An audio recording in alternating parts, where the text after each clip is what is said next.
నమస్తే, welcome to city 24/7 top debate. నేను Suresh.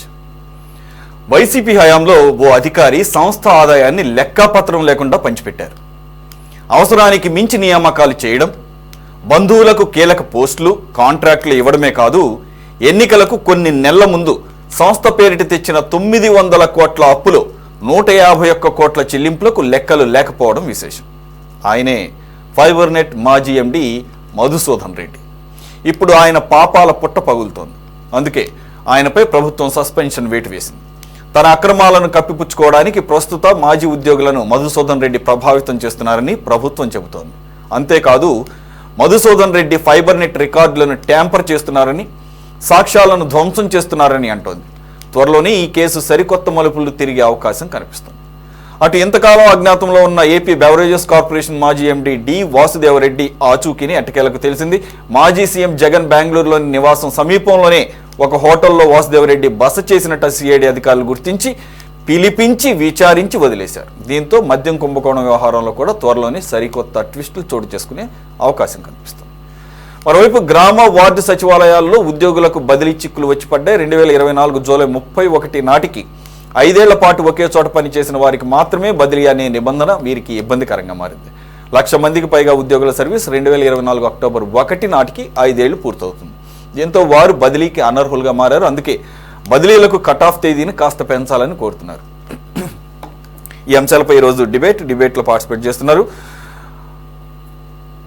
TDP అధికార ప్రతినిధి ఎస్పీ సాహెబ్, నమస్తే సార్. అలాగే కాంగ్రెస్ నుంచి షేక్ బాజీ గారు నమస్తే అండి.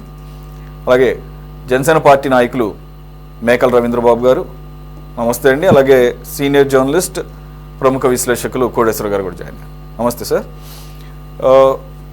సాహెబ్ గారు, ఏదైతే మీ ప్రభుత్వం ఇప్పుడు అంటోందో ఈ AP fibre net, APSFL, AP state fibre net limited, దీనికి సంబంధించి అన్నిటికన్నా ముందే దీని తాళాలు వేసేసి దీన్ని పూర్తిగా మీ ఆధీనంలో తెచ్చుకున్నారు ప్రభుత్వం ఏర్పడిన కొద్ది రోజుల్లోనే.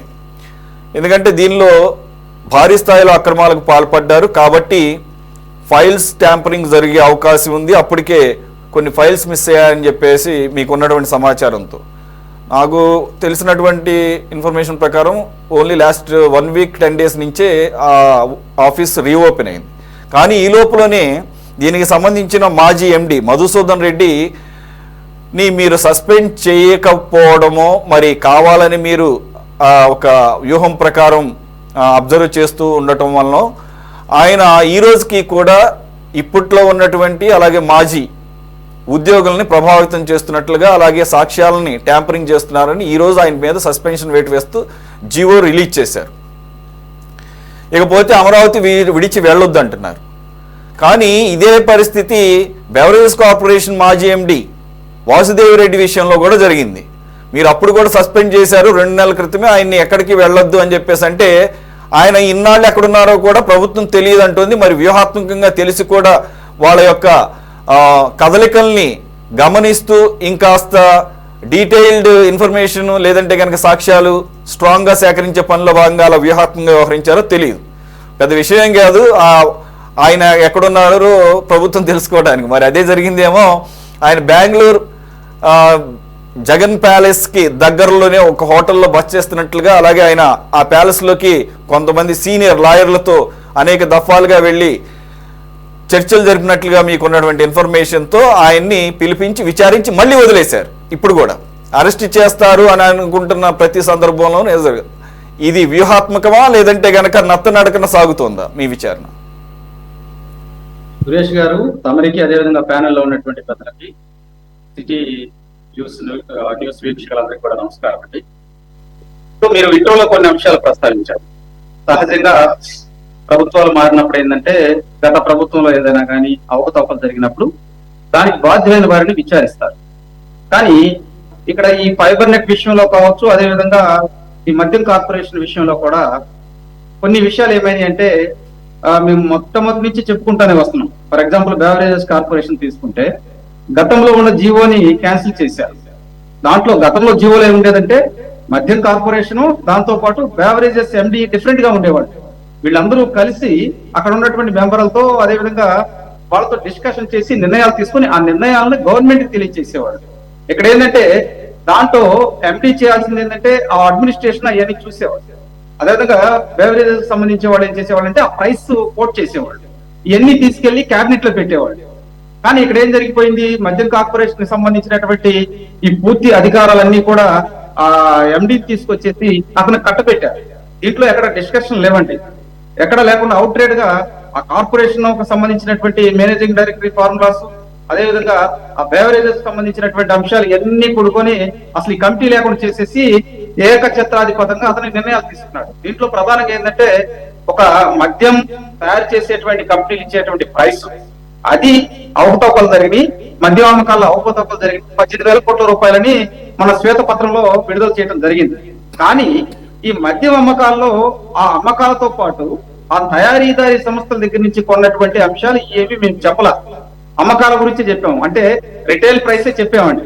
దీంట్లో ఏంటంటే బెవరేజెస్ కార్పొరేషన్ నుంచి వాళ్ళు ఫర్ ఎగ్జాంపుల్ ఇన్ని కేసులు మేము కొన్నాం, ఇన్ని లక్షల కేసులు, ఆ అన్ని లక్షల కేసులకి వాస్తవం ఎంత అయింది, మేము ఇంత ప్రైస్ కోట్ చేసాము, ఏమండి మేము ఇంత ప్రైస్ ఇచ్చేసాము, ఇవన్నీ లెక్కలు ఉంటాయి. ఈ లెక్కలు ఏవి కూడా బయటికి రానిలా.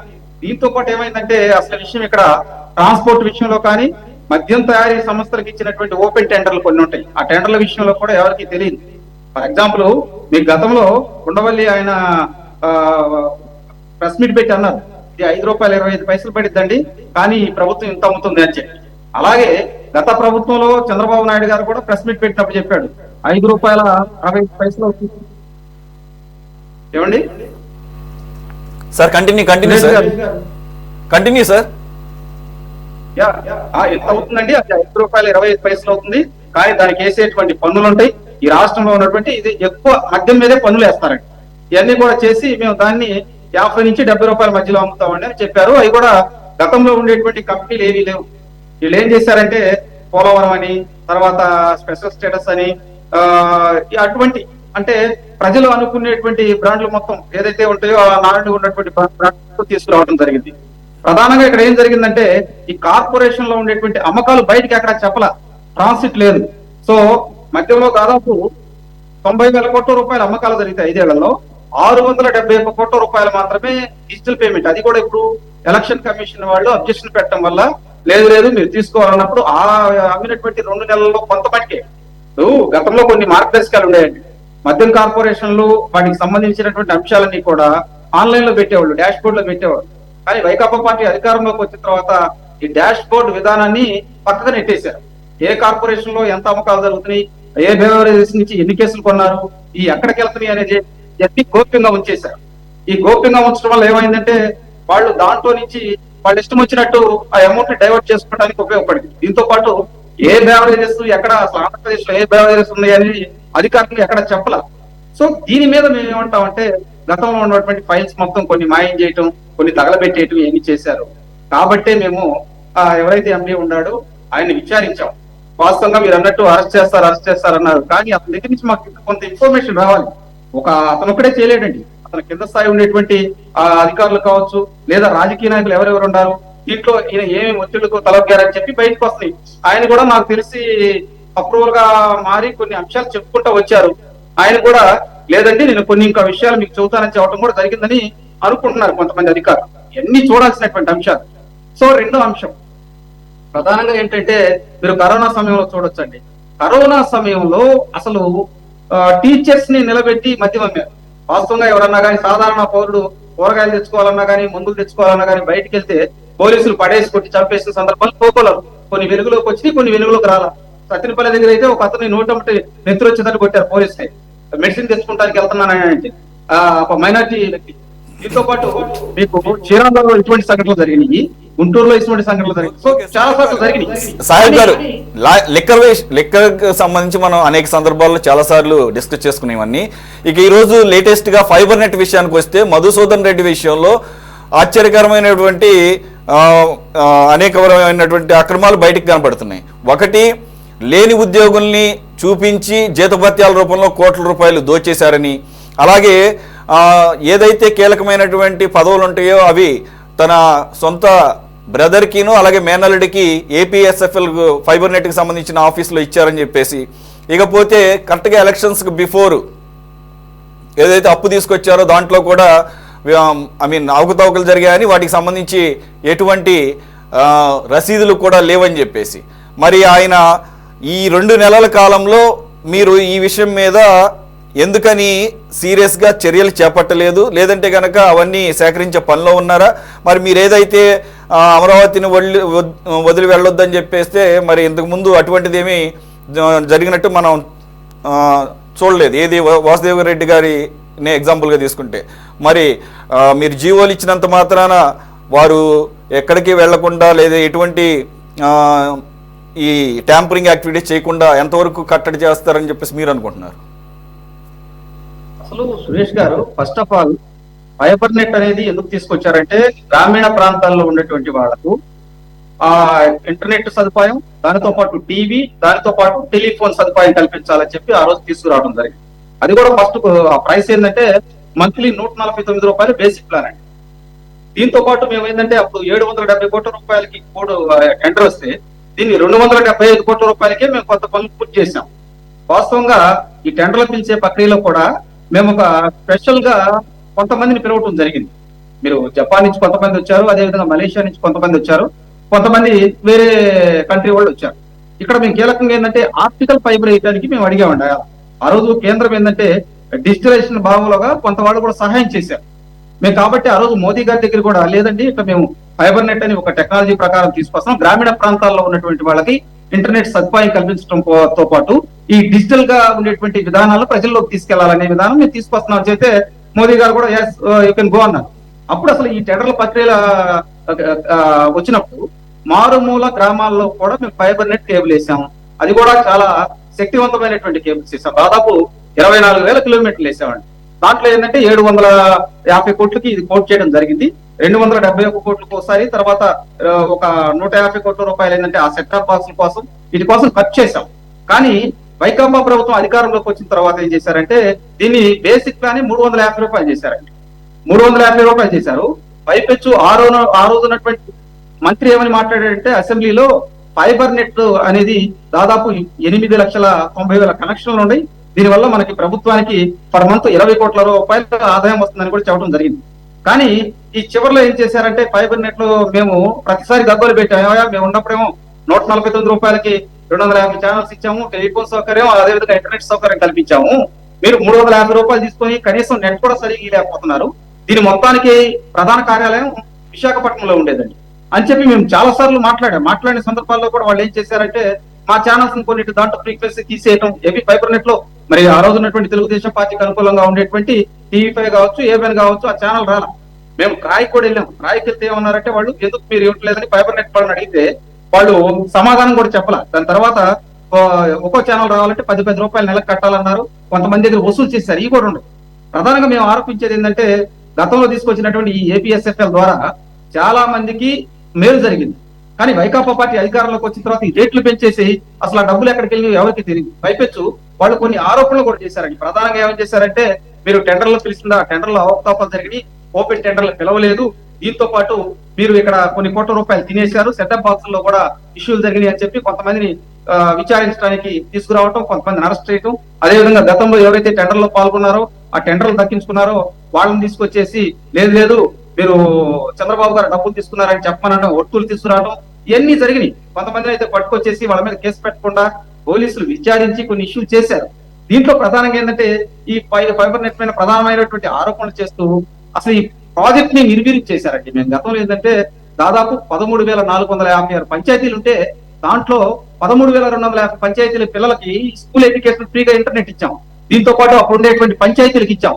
మొన్న ఈ మధ్య వైకాపా పార్టీ అధికారంలోకి వచ్చిన తర్వాత కూడా ఈ ఫైబర్ నెట్ ని సచివాలయాలకు అనుసంధానం చేసుకుని వాడుకున్నారు. కానీ ఇక్కడ జరుగుతుంది ఏంటంటే దీనివల్ల చాలా లబ్ధి పొంది దీని మీద అసలు ఈ ఫైబర్ నెట్ మీద ఏదో అవకతవకలు జరిగిపోయినాయి అని చెప్పి చాలా ఇష్యూలు చేశారు. మేము అవకతవకలు అంటే ఎలా ఉంటాయంటే గోనె సంచులు ఇస్తామని చెప్పి 750 కోట్లు తీసుకొచ్చారండి. 750 కోట్లు ఏమీ తెలియదు. బియ్యం గోనె సంచులు ఎవరికి ఇలా ఆ పట్టుకునే సంచుల కోసం 750, తర్వాత 3,350 కోట్ల రూపాయలు స్కూల్ బిల్డింగ్లకి రంగులు వేయడానికి నిర్వీరించేశారు. మరి అది అండి అవకతవకలు అంటే. దీంతో పాటు పెద్ద ఎత్తున మీరు చూడండి, ఏది అవకాశం వచ్చినా గానీ ఏదైనా కానీ ఈ సెర్ఫ్ విధానంలో వాళ్ళ దగ్గర నుంచి కొన్ని అవుట్కమ్ అమౌంట్ వస్తే దాన్ని ఏం చేశారో ఏం తెలియదు. మీకు చిన్న ఎగ్జాంపుల్ చెబుతా. దాదాపు ఈ రాష్ట్రంలో ఉన్నటువంటి 1246 సచివాలయ ఏదైతే వ్యవస్థలు ఉన్నాయో వాటిల్లో ఈ ఫైబర్ నెట్ ను ఫ్రీగా వాడుకున్నారండి. వాస్తవంగా మీకు సచివాలయాల్లో కావచ్చు, గవర్నమెంట్ కార్యాలయాల్లో ఫైబర్ నెట్ వాడుకోవాలంటే నెలకు 1000 రూపాయల దగ్గర నుంచి మినిమం 3000 రూపాయల దాకా ఉంది. ఇవన్నీ కూడా ఫ్రీగా వాడుకున్నారు కదా. పైపెచ్చు ఆరోపణలు అయితే చేశారు. ప్రస్తుతం ఏంటంటే ప్రభుత్వానికి వాళ్ళు చెప్పిన అంచనాల ప్రకారం నెలకి 10,000 కోట్ల రూపాయలు మించకుండా వస్తుందని వాళ్ళే చెప్పారు. తర్వాత ఏం చేశారంటే ఈ ఫైబర్ నెట్ ని కొంతమంది వాళ్ళ నాయకులు జోన్ల వారీగా ఇచ్చేసి వాళ్ళ దగ్గర నుంచి డబ్బులు తీసుకోవటం, కస్టమర్ దగ్గర ఏమో 350 రూపాయలు తీసుకున్నారు, కానీ వీళ్ళు చెల్లించింది మాత్రం 150 రూపాయలు. ఇవన్నీ బయటకు వస్తున్నాయి ఇప్పుడు. కాబట్టే ఎవరైతే ఈ ఎండి ఉన్నాడో ఆ మధుసూదన్ రెడ్డిని తీసుకొచ్చి ఆయన దగ్గర నుంచి ఎంక్వైరీ అడుగుతా కొన్ని విషయాలు బయటకు వస్తున్నాయి. ఆయన కూడా ఏమన్నాడంటే మేము పూర్తిగా సహకరిస్తామని చెప్పడం వల్ల దీని మీద ఎంక్వైరీ జరుగుతుంది. ఈ ఎంక్వైరీ జరిగేటువంటి విధానంలో అతన్ని తీసేసి పక్కేసామనుకోండి, ఇతను కోర్టుకు వెళ్ళిపోతాడు. కోర్టుకు వెళ్ళిపోయి స్టేలు తెచ్చుకునే బాపతులు ఇవన్నీ కూడా. కాబట్టి ఇక్కడ ఏంటంటే మేము తొందరపడతలా, ఒక అవకతవకలు జరిగినాయి. ఆ విషయాలు రాబట్టుకోవాలంటే ఏం చేయాలి? అక్కడ ఉన్నటువంటి ఎండితో పాటు కింది స్థాయి ఉద్యోగులు ఉంటారు ప్రధానంగా. వీళ్ళందరూ కూడా ఏంటంటే వైకాపా వాళ్ళనే ఇక్కడ పెట్టుకున్నారు. దీంట్లో ప్రధానంగా ఒక ఆరోపణ ఏంటంటే ఈ కార్పొరేషన్ నుంచి ఏదైతే ఏపీఎస్ఎఫ్ఎల్ నుంచి కొంత వాళ్ళకి వైసీపీ సోషల్ మీడియాకి అమౌంట్ వెళ్ళిందని ఆరోపణలు కూడా ఉన్నాయండి. కొన్ని విషయాలు నేను చెప్పదలుచుకోరా, ఇవన్నీ కూడా ఎంక్వైరీ జరుగుతున్నాయి. 800 కోట్ల రూపాయలని ఎవరెవరు ఎక్కడ తీసుకున్నారు, దీంతో పాటు మీకు 4 భాగాలుగా విభజించుకున్నారండి. విశాఖపట్నం ఒకళ్ళు, రాజమండ్రి ఒకళ్ళు, గుంటూరు ఒకళ్ళు, తిరుపతి ఒకళ్ళు విభజించుకున్నారు. ఈ అసలు ఎవరెవరి దగ్గర ఎంత డబ్బులు పోగు చేశారు, అసలు ఏమైంది, అవన్నీ బయటకు లాగుతున్నాం. దీని మీద కొంత సమయం పట్టొచ్చు. ఇంకా మేము ఏదైతే ఉందో దీనికి ప్రత్యేకమైన బృందాన్ని చేసాం. అలాగే దీనికి టెక్నికల్ అనలిస్టులు ఉంటారండి. సాధారణమైన ఏంటంటే ఈ కేబుల్ విషయాల్లో సిఐడి వాళ్ళకు కూడా కొన్ని విషయాలు తెలియకపోవచ్చు. ఎలా పేమెంట్ తీసుకున్నారో, ఫ్రీక్వెన్సీ కొన్ని ఛానల్ వాళ్ళ దగ్గర నుంచి అమౌంట్ ఎలా కలెక్ట్ చేశారు, అనధికారికంగా ఎందుకు వాళ్ళకి బ్రాడ్కాస్టింగ్ లో అవకాశం ఇచ్చారు, ఇవన్నీ ఉన్నాయి. వీటి మీద సమగ్రమైనటువంటి దర్యాప్తు జరుగుతుంది సురేష్ గారు. ఖచ్చితంగా త్వరలోనే ఈ ఫైబర్ నెట్ విషయంలో ఈ ఎంత అవినీతి జరిగింది అనేది లెక్కలు మొత్తం బయట పెడతామండి. కోటేశ్వర గారు, ఒకటి క్లియర్గా అవకతవకలు భారీ ఎత్తున దోపిడీ జరిగిందని చెప్పేసి అంటున్నారు. కానీ 2 నెలలైనా కానీ సస్పెన్షన్ల వరకే ప్రస్తుతానికి పరిమితమైనటువంటి పరిస్థితి. అలాగే వాళ్ళు రూల్స్ వైలేట్ చేసి ఎక్కడున్నారో కూడా తెలియనటువంటి పరిస్థితి. అది వాసుదేవ్ రెడ్డి గారి విషయంలో చూసాము. ఈరోజు సడన్గా ఆయన్ని బెంగళూరులో ట్రేస్ అవుట్ చేసి ఆయన్ని విచారణకు పిలిచి మళ్ళీ అరెస్ట్ చేస్తారనుకుంటే ఆయన మళ్ళీ విచారించి వదిలేశారు. అయితే ఇది వ్యూహాత్మకంగా ఇప్పుడే అరెస్టులు చేస్తే సరైనటువంటి పగడ్బందీ సాక్ష్యాలు సేకరించకుండా వాళ్ళు బెయిల్ తెచ్చుకునే పరిస్థితి కల్పించకూడదు అనే ఒక వ్యూహాత్మకంగానే ప్రభుత్వం వెళుతుందని చెప్పేసి అంటున్నారు. అసలు ఏం జరిగింది? అలాగే ఎట్ ది సేమ్ టైం వీళ్ళు కేంద్ర సర్వీసుల నుంచి వచ్చిన వారు కాబట్టి ఆయా శాఖలకు సంబంధించి వీరి డెప్యుటేషన్ని పొడిగించమని చెప్పేసి లెటర్లు కూడా రాస్తున్నటువంటి పరిస్థితి. ఆల్రెడీ గనుల శాఖ వెంకటరెడ్డి విషయంలో ఆయన కోస్ట్ గార్డు సంస్థకు సంబంధించినటువంటి వ్యక్తి అంట సిఎస్ గారికి రిప్లై ఇస్తూ ఆయన్ని మీకే హ్యాండ్ ఓవర్ చేస్తున్నాం, రాష్ట్ర ప్రభుత్వానికి హ్యాండ్ ఓవర్ చేశారు అని తెలిసింది సార్. ఇప్పుడు లేటెస్ట్గా మధుసూదన్ రెడ్డి వ్యవహారంలో ఏపీఎస్ఎఫ్ఎల్ మాజీ ఎండీ కాబట్టి ఈయన రైల్వేస్ నుంచి వచ్చినటువంటి వ్యక్తి కాబట్టి ఈయన నెక్స్ట్ 2 daysలో ఈయన డెప్యుటేషన్ కంప్లీట్ అవుతుంది కాబట్టి రిలీవ్ చేయకండి, కంటిన్యూ చేయండి అని చెప్పేసి ఏపీ గవర్నమెంట్ రిక్వెస్ట్ చేస్తూ లెటర్ సబ్మిట్ చేసినట్టుగా కూడా తెలుస్తోంది. ఇది మొత్తం కూడా ఒక వ్యూహాత్మకంగా వెళుతుంది ప్రభుత్వం స్లోగా అని అనుకోవాలి సార్, లేదంటే కనుక ఆధారాలు సరైనగా ఆరోపణల వరకే ఉంది కానీ ఆధారాలు పెద్దగా లేవని చెప్పేసి భావించవచ్చు? ఇప్పుడు వ్యూహాత్మకమా లేకపోతే ఆధారాలు లేవా, అసలు అక్కడ వివరాలు ఏమీ లేవా అనేటువంటిది మీకు నాకు ఎవరికి జనానికి ఎవరికి తెలియదు. అందుకని గతంలో జరిగినట్లు చెప్తున్నటువంటి ఆరోపణలనండి, విమర్శలనండి, అవన్నీ మళ్ళా రిపీట్ చేసినందువల్ల లేదా వాటి గురించే గుండెలు బాదుకున్నందువల్ల ఇప్పుడు ఉపయోగం లేదు. ఎందుకంటే అధికారంలోకి ఆ ఆరోపణలు చేసినటువంటి వాళ్ళే అధికారంలోకి వచ్చారు. అందువలన 2 నెలల్లో చేస్తారా, 4 నెలల్లో చేస్తారా, ఎన్ని రోజుల్లో చేస్తారా అనేటువంటిది జనం అందరూ కూడా ఎదురు చూస్తున్నారు. ఈ ఎదురు చూసేటువంటి క్రమంలో అది ఎట్లా జరిగింది, ఆ పథకాల గురించి, వాటి వివరాల గురించి ఇవన్నీ సామాన్య జనానికి పట్టదు. ఇప్పుడు కావాల్సింది ఏంటంటే మీరు అవినీతి జరిగిందని చెప్పారు, ఆరోపణలకు గురైనటువంటి వాళ్ళు లేదా అందుకు పాల్పడినటువంటి వాళ్ళ మీద ఏం చర్యలు తీసుకున్నారు అనేటువంటిది ఇవాళ జనానికి ఆసక్తి కలిగించేటువంటి అంశం. అది ఫైబర్ నెట్ అయినా లేకపోతే మద్యం కార్పొరేషన్ అయినా లేకపోతే మరొకటైనా కానీ సామాన్య జనానికి కావాల్సింది రిజల్ట్ ఏమిటనేటువంటిది తప్ప మరొకటి పట్టదు. అందువల్ల ఏమైనా చెప్పుకోవచ్చు, వ్యూహాత్మకం అని చెప్పుకోవచ్చు, లేదా మా దగ్గర సమాచారం సేకరిస్తున్నాము. ఇటువంటివన్నీ కూడా గతంలో కూడా అనేక అంశాలు తెలంగాణలో కానీ లేకపోతే కేంద్రంలో ఉన్నటువంటి బీజేపీ పెద్దలు కూడా కాళేశ్వరం గురించి అడిగితే మేమంతా వివరాలు సేకరిస్తున్నామని 10 సంవత్సరాల పాటు చెప్పారు వాళ్ళు. మేమంతా సిద్ధం చేస్తున్నాము అని. కానీ ఏమైనా జరిగిందా అంటే ఏమీ లేదు, చర్యలు లేవు, ఆ సమాచారం లేదు. పోనీ ఆ సమాచారం ఏమన్నా బయట పెట్టారంటే అది కూడా లేదు. అందువలన అధికార పక్షానికి చెందినటువంటి వాళ్ళు ఏం చెప్తారు ఏంటనేటువంటి దాన్ని నేను పెద్దగా పరిగణలోకి తీసుకోను. ఎందుకంటే అధికారంలో ఉన్నటువంటి వాళ్ళ దగ్గర నుంచి ఎవరైనా ఆశించేది నిర్దిష్టమైనటువంటి కార్యాచరణ. ఒక ఉద్యోగుల డిప్యుటేషన్ కి సంబంధించి, అంటే సెంట్రల్ సర్వీస్ లో ఉన్నటువంటి వాళ్ళు డిప్యుటేషన్ల మీద అనేక మంది వచ్చారు. వాళ్ళు టర్మ్ కాగానే మళ్ళీ వెనక్కిపోవటం, లేదా కేంద్రం రాష్ట్ర ప్రభుత్వాల మధ్య సమన్వయం ఉంటే వాళ్ళని కంటిన్యూ చేయడం, అవి సాంకేతిక పరమైనటువంటి అంశాలు. అందువలన అటువంటి వాళ్ళు ఏదైనా అక్రమాలకు పాల్పడితే కేంద్ర ప్రభుత్వం, ఇప్పుడు బీజేపీ అదే ఎన్డీఏ కూటమిలో భాగస్వామ్యం ఉంది, ఇక్కడ ఉన్నటువంటి ప్రభుత్వం కూడా అదే కూటమి ప్రభుత్వం కనుక అది పెద్ద సమస్య కాదు. వాళ్ళైనా వీళ్ళైనా యాక్షన్ తీసుకోవాలి, విచారణ అనేటువంటిది పూర్తి చేయాలి. అందువలన ఇప్పుడు ఏం జరుగుతుంది ఏమిటి అనేటువంటిది రోజుకు ఒక అంశాన్ని ముందుకు తీసుకొస్తున్నారు. ఇప్పుడు నిన్న మొన్నటి వరకు పత్రికల్లో రాసినటువంటిది ఎవరు రాశారు? పత్రికల్లో రాసినటువంటి వాళ్ళు సాక్షి రాయలేదు, లేకపోతే సాక్షి ఛానల్ చెప్పలేదు. అతన్ని అరెస్ట్ చేయబోతున్నారు, ఏ క్షణంలో అయినా అరెస్ట్ చేస్తారని చెప్పి రాసినటువంటి వాళ్ళందరూ ఇప్పుడేం చెప్తున్నారు? మరి వదిలేశారు, విచారించి వదిలేశారు. ఎందుకు వదిలేశారంటే ఇదొక వ్యూహాత్మకం అని చెప్తున్నారు. దేన్ని నమ్మాలి జనం? అప్పుడు ముందు రాసిన దాన్ని నమ్మాలా, లేకపోతే ఇప్పుడు చెప్తున్నటువంటి దాన్ని నమ్మాలా? అందుకని జనాన్ని కన్ఫ్యూజన్ లో పెడుతున్నారేమో అని కూడా అనుకోవాల్సి వస్తుంది. ఏమైనప్పటికీ ఈ ప్రభుత్వం కొలువు తీరి కొద్ది కాలమే అయింది. ఇప్పుడు బడ్జెట్ కూడా లేదు. అందువల్ల ఇతర పథకాలు, అంటే రెగ్యులర్ గా ఆన్ గోయింగ్ స్కీమ్స్, పెన్షన్లు లేకపోతే ఇటువంటి ప్రతి నెల ఇచ్చేటువంటి వాటికి డబ్బులు తీసుకోవడానికి, వాటికి డిస్బర్స్ చేయడానికి అనుమతి ఉంది కనుక చేస్తున్నారు. కొత్తగా తీసుకునేటువంటి స్కీములు కానీ లేకపోతే అభివృద్ధి పథకాలు కానీ పనులు కానీ ఏమీ ఉండవు. అందుకని ఈ 2-3 నెలల్లో వీటన్నింటి మీద కేంద్రీకరించి నిర్దిష్టమైనటువంటి, అంటే బడ్జెట్ ప్రవేశపెట్టే నాటికైనా నిర్దిష్టమైనటువంటి కార్యాచరణ ఏమన్నా చేపడతారా లేదా అనేదే ప్రశ్న తప్ప, మిగిలినటువంటి వివరాలన్నీ పథకాల గురించి ఎక్కువసేపు చెప్పుకున్నా దానివల్ల ప్రయోజనం ఏమిటనేది నా ప్రశ్న. అయితే కోటేశ్వర గారు, ఇక్కడ మనం అంశాల వారీగా చూద్దాం. Beverages corporation MD Vasudeva Reddy absconding లో ఉన్నాడు అని మొన్నటి వరకు, అలాగే ఇంకేముంది అరెస్ట్ చేశారని చెప్పేసి నిన్నటి వరకు, ఈరోజు వచ్చేసి ఎంక్వైరీ చేసి వదిలేశారని చెప్పేసి లేటెస్ట్గా చెప్పటం. అయితే ఈయన ఎక్కడ ట్రేస్ అవుట్ చేశారు అంటే బెంగళూరులో జగన్ యలహంక ప్యాలెస్కి దగ్గరలో ఒక హోటల్లో బస చేస్తున్నారు అని గమనించి ఆయన్ని పిలిపించుకొని ఆయన ద్వారా సమాచారం సేకరించి వదిలేయటం ద్వారా, దీని వెనక అధికారులు ఒక్కళ్ళే ఇండివిజువల్గా చేయరు కాబట్టి, ఆ ప్రభుత్వంలో ఉన్నటువంటి పెద్దలే చేపించారు కాబట్టి, ఆ కింగ్ పిన్ని కార్నర్ చేసే దీనిలో భాగంగానే ఇదంతా ఈ జాప్యం కావాలని వాంటెడ్గా జరుగుతుంది అనేది. అంటే మనం చూసిన సర్కమ్స్టాన్సెస్ కూడా అలాగే కనపడినాయి. మీరు అమరావతి వదిలేసి వెళ్ళొద్దు అని చెప్పేసి అంటేనేమో 2 నెలలుగా వాసుదేవరెడ్డి ఎక్కడ ఉంటున్నాడో తెలియదు అని చెప్పేసి చెప్పినటువంటి, అఫ్కోర్స్ అవి లీక్లు అయ్యి ఉండొచ్చు, కావాలని ఇచ్చింది.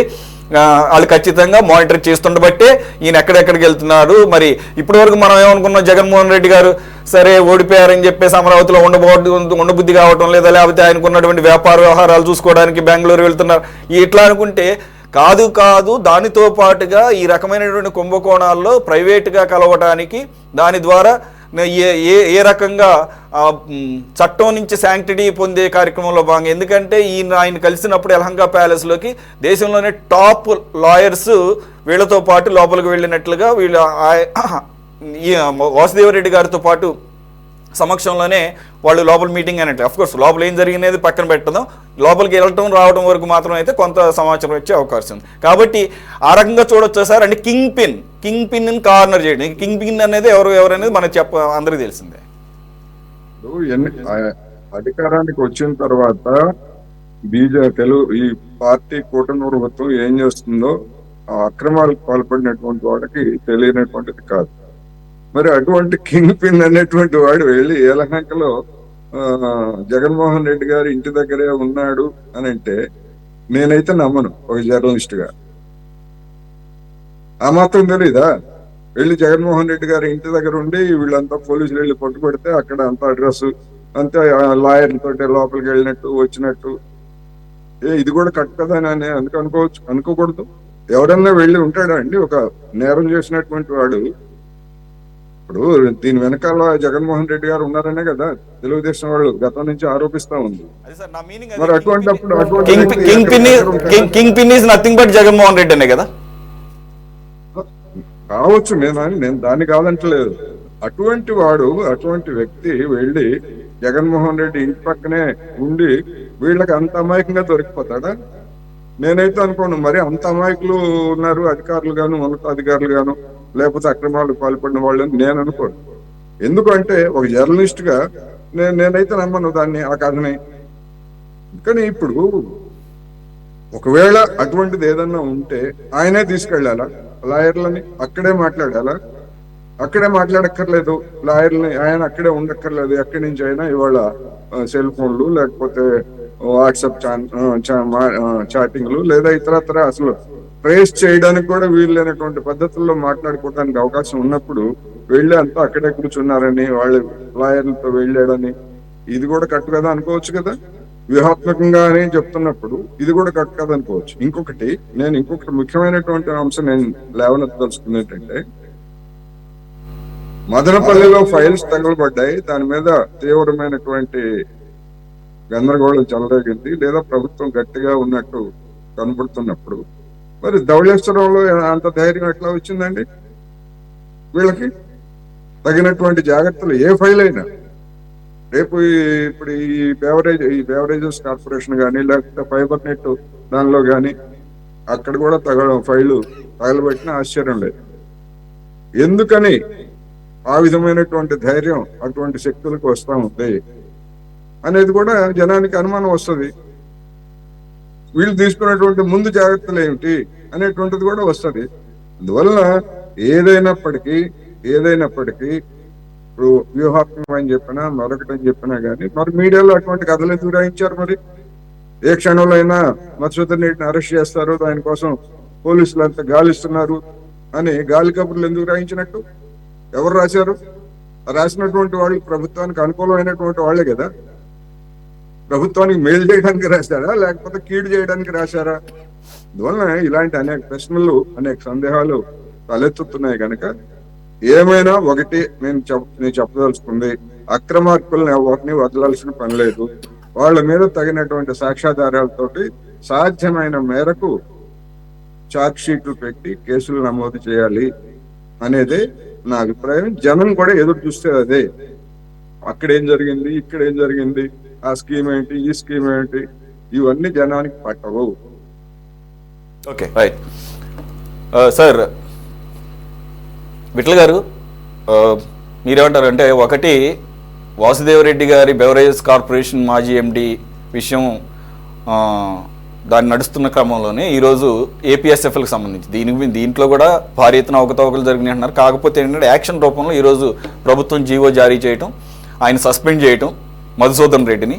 అయితే ఆయన ఏకంగా ఆ ఏపీఎస్ఎఫ్ఎల్కి సంబంధించి అన్నకేమో contract work, మ్యానువల్డేట్ చేసేమో HR manager.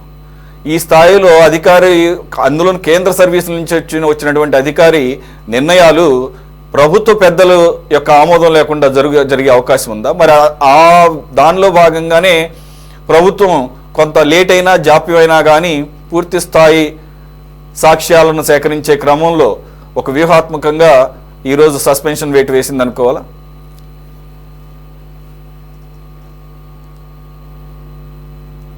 Vithal గారు, మీ వాయిస్ మ్యూట్లో ఉంది.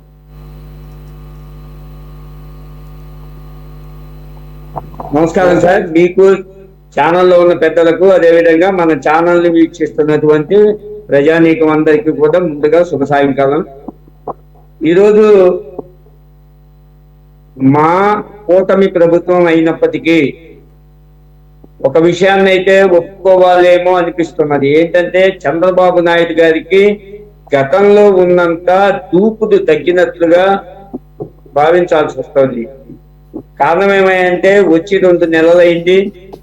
ఎవరైతే ఈ దొంగలు ఉన్నారో, ఈ యొక్క రాష్ట్రాన్ని దోచుకున్నటువంటి వ్యక్తులు దొడ్డిదారి ఎత్తుకోవటానికి లేదా వాళ్ళకి కావాల్సిన కౌంటర్లు వేసుకోవటానికి, అదే విధంగా కోటేశ్వరరావు గారు ప్రస్తావించినట్లుగా ఈ యొక్క రాష్ట్రాలను తగలబెట్టడానికి ఒక చోట తగలబెట్టి మళ్ళీ రెండో చోట కూడా అవకాశం వచ్చే పరిస్థితి వచ్చింది అంటే ఏంటంటే, మొట్టమొదటి తగలబెట్టినప్పుడే సివియర్ గా కనుక యాక్షన్ తీసుకొని ఉన్నట్లయితే, అనుమానితులు అందరినీ అరెస్ట్ చేసి ఉన్నట్లయితే రెండో చోట చేయాలంటే భయపడేవాళ్ళు. కానీ అటువంటి జరగదు.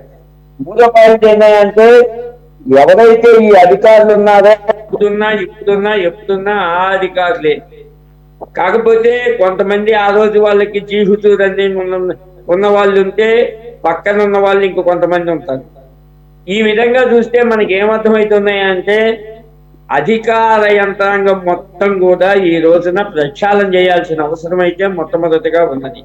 మరి దీనికి మన ప్రియతమ నాయకుడు చంద్రబాబు నాయుడు గారు ఎంతవరకు దీన్ని పూర్తిగా ప్రక్షాళన చేస్తారు అనే దాని మీద సందేహాలు ఏర్పడుతున్నాయి. ఎందుకని అంటే 2 నెలలు అయినప్పటికీ ఇంతవరకు ఖచ్చితంగా ఏ వ్యక్తిని కూడా పూర్తిగా శిక్షించేంత దూరంగా చేసిన ప్రయత్నం కనపడట్ల.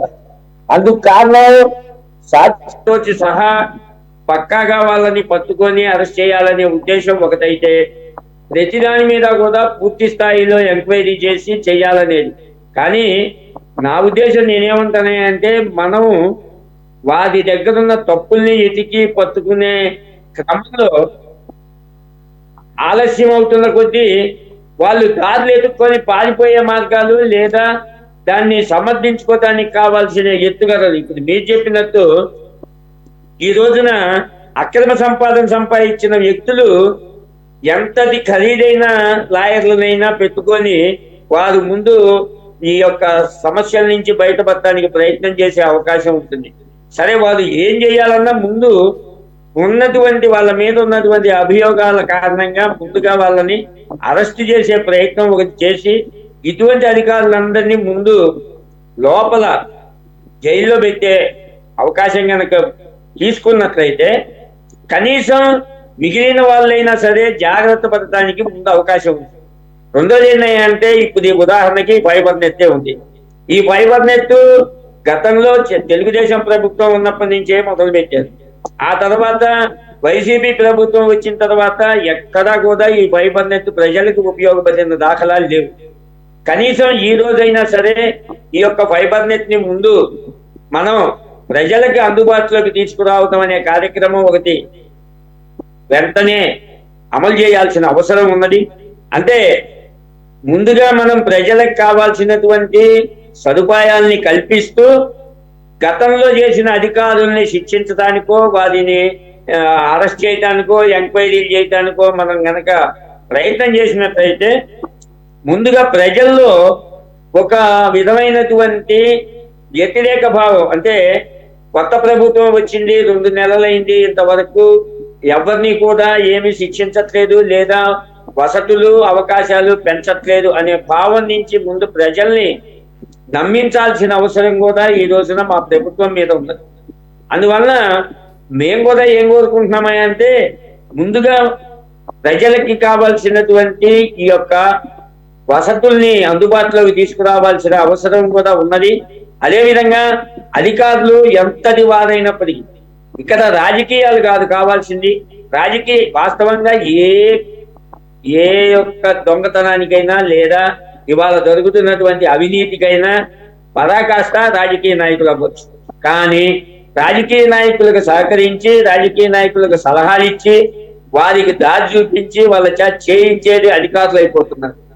అందువలన ముందుగా అధికారులు వారి యొక్క సర్వీసు పాడైపోతుందనే భయమన్నా వాళ్ళకి కల్పించి ముందుగా ఆఫీసర్లని బాధ్యుల్ని చేస్తూ వారికి కావాల్సినటువంటి శిక్ష పథకానికి కావాల్సిన మార్గాన్ని మాత్రం వెంటనే చేసి అధికారుల్ని అరెస్ట్ చేసినట్టయితే అప్పుడు వాళ్ళ వెనకాల ఈ రాజకీయ నాయకుల్ని ఏ విధంగా వాళ్ళని కట్టడి చేయొచ్చు అనే దాని మీద కూడా ఒక కార్యాచరణ తీసుకోవడానికి అవకాశం ఉంది. ఓకే విఠల్. రెండోది ఇందాక అనుకున్నట్లుగా ప్రజలకి ముందుగా మనం అందుబాటులో, మనం గతంలో కూడా చర్చించుకున్నాం. ఈ రోజు లెక్కర్ ఉంది, లెక్కర్ ఇప్పటికీ 2 నెలలు అయింది. ఈ రోజు కూడా పాత విధానంలో పాత పద్ధతిలోనే లెక్కర్ సప్లై జరుగుతుంది. అంటే మనం వచ్చి ఏం చేసాం? రైట్ విఠల్ గారు, నేను మళ్ళీ మీ దగ్గరికి వస్తాను, కొద్దిగా టెక్నికల్ ప్రాబ్లం ఉంది. Right, okay. బాజీ గారు, ఇది ఎట్లా ఉందంటే కోడి ముందా గుడ్డు ముందా అన్నట్టు అధికారులది పాత్ర దీంట్లో కీలకమైంది. ఈ రకమైన కుంభకోణం ఇందు లేదు అందు లేదు అన్నట్లు ప్రతి చోట అవినీతి, అది కూడా భారీ ఎత్తున, ఏదో చిన్న చితకా కాదు. ఆఖరికి ఏపీ ఫైబర్ నెట్ అనే ఒక కాన్సెప్ట్ కొత్తగా గత కూటమి ప్రభుత్వం స్టార్ట్ చేసింది. యాక్చువల్గా it's a successful project because I'm the experiencer my self.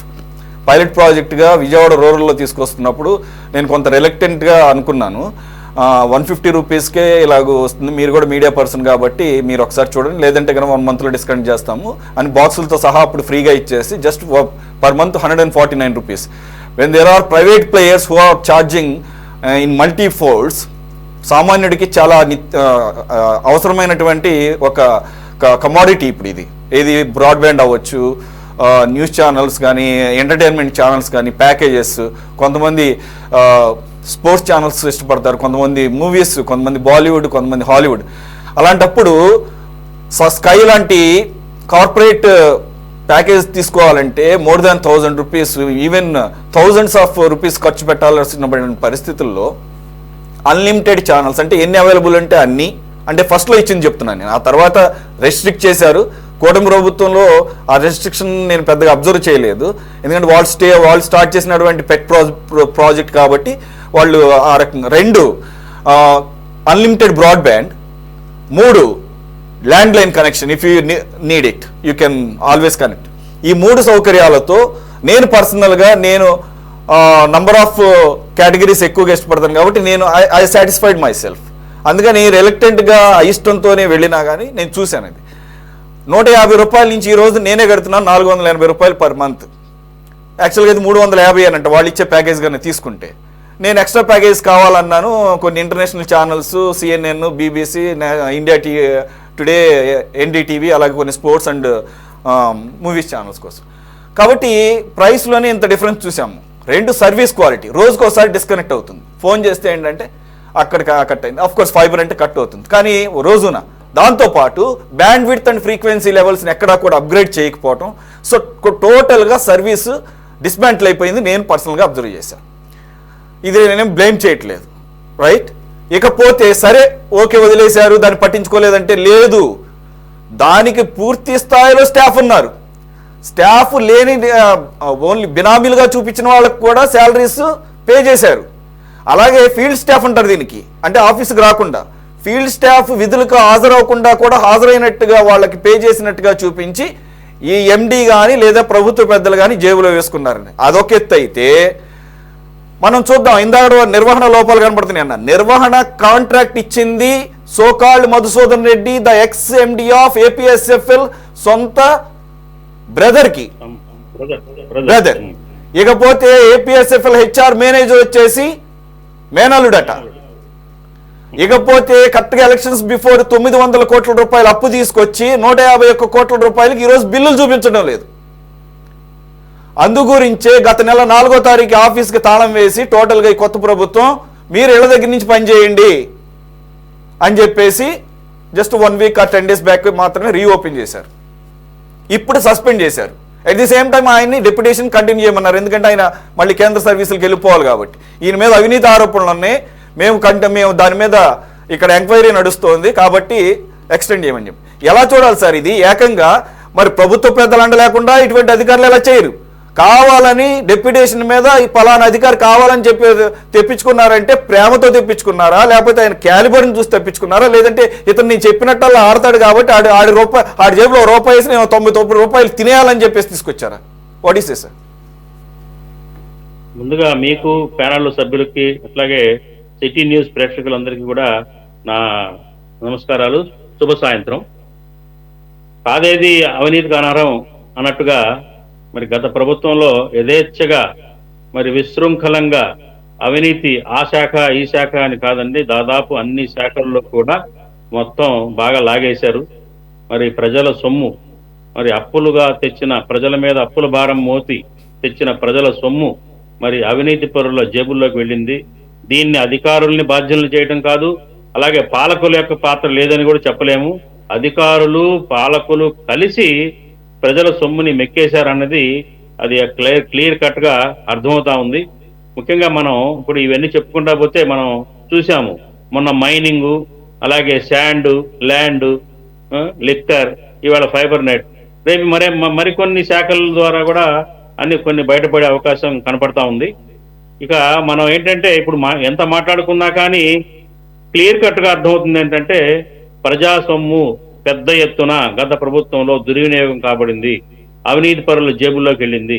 ఇప్పుడు మనం మాట్లాడుకోవాల్సింది ఏంటంటే కేవలం వీళ్ళని అధికారుల్ని బాధ్యులను చేసి సస్పెండ్ చేసో లేకపోతే 4 రోజులు అలా వాళ్ళని బెయిల్ ఇచ్చి లోపల పెట్టి బెయిల్ ఇచ్చి పంపించి బయట కాదండి. ఈ ప్రజల సొమ్ము పోయిన ప్రజల సొమ్ముని రాబట్టడం ఎలా, దీన్ని తిరిగి రికవరీ ఎలా చేయాలి అనేది ప్రధానమైన అంశంగా మనం మాట్లాడుకుంటే బాగుంటుందని నా ఉద్దేశం. ముఖ్యంగా ఏంటంటే ఈ ఫైబర్ నెట్ మీరు అన్నట్లుగా ఇందాక మీరు చెప్పింది చాలా నిజం. చంద్రబాబు నాయుడు గారి గతంలో ఆయన పరిపాలించినప్పుడు ఇదొక గొప్ప టెక్నాలజీ అని, కేబుల్ టీవీ రంగంలో ఒక విప్లవం, వినూత్నమైన విప్లవంగా చెప్పుకున్నాం ఆ రోజుల్లో. ఆప్టిక్ ఫైబర్ టెక్నాలజీ ద్వారా మంచి క్వాలిటీ సర్వీసెస్ ని, మల్టిపుల్ సర్వీసెస్ ని ఈ ఫైబర్ నెట్ ద్వారా గ్రామీణ రంగంలోని ప్రజలకి, ముఖ్యంగా గ్రామాల్లో ఉన్న వాళ్ళకి తక్కువ ధరల్లో అందించే గొప్ప లక్ష్యంతో దీన్ని స్టార్ట్ చేసి మరి అది పూర్తిగా నెరవేరకపోగా అది రకరకాలుగా అది ధ్వంసం అయిపోయి ఆ వ్యవస్థ అంతా కూడా ఈవేళ ఒక పెద్ద ఎత్తున అవినీతికి ఒక ఆరవాలంగా అది గూడు కట్టుకుంది, రూపాంతరం చెందిందని చెప్పుకోవచ్చండి. ముఖ్యంగా ఏంటంటే ఈ మధుసూదన్ రెడ్డి గారి యొక్క లీలలు మనం చూస్తే గనక చాలా పెద్ద ఇది ఏంటంటే ప్రీ ప్లాన్డ్ గా ఇది ఒక పెద్ద ఎత్తున ప్రణాళికాబద్ధంగా అవినీతి జరిగినట్టుగా అర్థమవుతా ఉంది. ఎందుకంటే 1250 మంది స్టాఫ్ని రిక్రూట్మెంట్ చేశారు దానికోసం. మనం చూసాం 1250 మంది స్టాఫ్ని ఆయన యొక్క మేనల్లుడు హెచ్ఆర్ ద్వారా మరి రిక్రూట్మెంట్ జరిగింది. అట్లాగే 900 కోట్ల రూపాయలు అప్పు తెచ్చారు. అందులో మరి ఎవరికి పంచారు, ఎవరికి ఆ డబ్బు ఎటెళ్ళింది, ఎవరెవరికి ఇచ్చారు, ఇంకా ఎంతమందికి ఇవ్వాలి, ఏ పర్పస్ కోసం ఇచ్చారు, ఆ చెల్లింపులు జరిగినాయి సహేతుకమైన అవసరానికి జరిగినాయి, ఇవన్నీ కూడా తేలాల్సిన అంశాలు. కాబట్టి ఏంటంటే ఇవాళ ఆయన్ని సస్పెండ్ చేయడం కాదండి, అరెస్ట్ చేయాలి, తగిన ఆధారాలు ఉన్నాయి. తర్వాత ఏంటంటే ప్రధాన కార్యాలయం ఏదైతే ఉందో దాన్ని ఓపెన్ చేసి డాక్యుమెంట్స్ ని గ్యాదర్ చేసి సాక్ష్యాలను సేకరించి సాక్ష్యాధారాలతో సహా కోర్టు ముందు పుటప్ చేసి అరెస్ట్ చేసి ఏదైతే ప్రజల ధనం దుర్వినియోగం కాబడిందో అది ఖచ్చితంగా రికవరీ చేయాలి వీళ్ళ దగ్గర నుండి. ఇలా చేస్తేనే ఫర్దర్ అధికారులు ఇలాంటి అవినీతి కార్యక్రమాలకి చేయకుండా ఉంటారు. కఠినంగా శిక్షించాలి, రికవరీ చేయాలి, వాళ్ళ ఆస్తుల్ని అటాచ్ చేయాలి. అసలు ఈ డబ్బంతా ఎక్కడ పెట్టారు, వాళ్ళు కాజేసిన డబ్బంతా ఎక్కడుంది, అది బయటకు లాగాలి. ఇదంతా కూడా ప్రభుత్వం తక్షణమే మరి కూటమి ప్రభుత్వం అనుసరించాల్సిన చర్యలు. కాబట్టి ఏంటంటే మేము కాంగ్రెస్ పార్టీ తరఫు నుంచి డిమాండ్ చేస్తా ఉన్నాం, ఏదైతే గత ప్రభుత్వంలో జరిగిన అవినీతి ఏదైతే ఉందో ప్రతి శాఖలో కూడా మొత్తం ప్రజా సొమ్ము ఎంత దుర్వినియోగమైందో రాబట్టాలి, తిరిగి ప్రభుత్వ ఖజానా ప్రజల సొమ్ముని జమ వేయాలని చెప్పేసి మేము ప్రధానంగా డిమాండ్ చేస్తా ఉన్నాం. అంతేకాదని ఇక్కడ మరో విషయం కూడా నేను గుర్తు చేయదలిచాను. ఏదైతే ఏపీ ఫైబర్ నెట్ కు సంబంధించి ఈవేళ పెద్ద ఎత్తున 150 కోట్లు 200 కోట్లు జరిగింది అవినీతి అంటున్నారో, ఇదే రకమైన అవినీతి చంద్రబాబు నాయుడు గారి పరిపాలనలో కూడా ఇదే ఫైబర్ నెట్ పెద్ద ఎత్తున 300 కోట్ల అవినీతి జరిగిందని కేసులు వేశారు. అప్పట్లో ఉన్న హరిప్రసాద్ గారిని అట్లాగే సాంబశివరావు గారి మీద కూడా ఎలిగేషన్స్ ఇచ్చి వాళ్ళ మీద కూడా సిఐడి ప్రోబ్ చేసి వాళ్ళ మీద కూడా మరి ఛార్జ్ షీట్లు అవన్నీ వేయటం కూడా మనం గుర్తు తెచ్చుకోవాలి. అంటే ఏంటంటే అప్పుడు చంద్రబాబు నాయుడు గారి యొక్క శాఖ, ఆ శాఖని చంద్రబాబు నాయుడు గారే అప్పట్లో ముఖ్యమంత్రిగా ఆయన పరిధిలోనే ఉంది, ఆయన అధీనంలోనే ఉన్న శాఖ అప్పట్లో దాని మీద చాలా పెద్ద ఎత్తున కేసులు నడిచినాయి.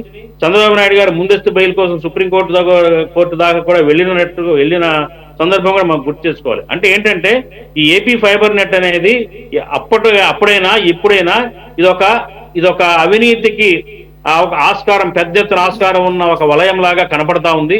దీన్ని ప్రక్షాళన చేయాల్సిన అవసరం ఉంది. పారదర్శకంగా ఇది యాక్టివిటీస్ ని, ఈ ఫైబర్ నెట్ యాక్టివిటీస్ ని పారదర్శకంగా తీసుకురావటం, అట్లాగే దీంట్లో ఉన్న ల్యాప్సెస్ ఏదైతే ఉన్నాయో వాటిని ఓవర్కమ్ చేసి ప్రజలకు అందుబాటులో మళ్ళీ దానికి పూర్వ ఔన్నత్యాన్ని తీసుకొచ్చి ప్రజలకి మరి కేబుల్ టీవీని ప్రజలకి నాణ్యమైన ప్రసారాలతోటి అందుబాటులోకి మళ్ళీ తేవడానికి కూటమి ప్రభుత్వం సంకల్పించాలని చెప్పేసి మేము కోరుకుంటున్నామండి. ఓకే.